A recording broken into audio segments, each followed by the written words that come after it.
is a test of the National Weather Service NOAA Weather Radio All Hazards Warning Alarm System in cooperation with the Emergency Alert System. Tests of this alarm system are conducted every Wednesday at 11 a.m. and at 7 p.m. If there is a severe weather threat, the tests are postponed until the next available good weather day.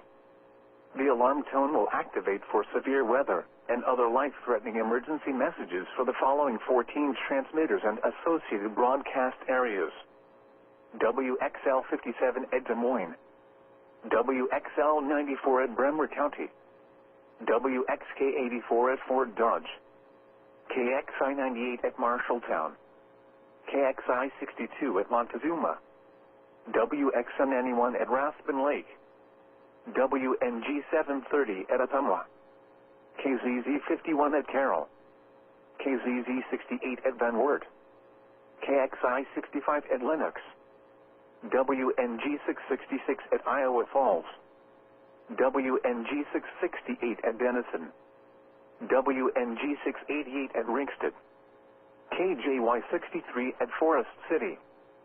For a detailed listing of what counties are served by each transmitter, please visit the NOAA Weather Radio section of our website at www.weather.gov/Des Moines.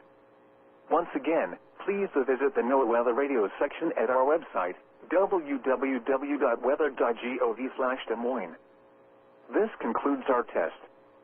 We now return to regular programming.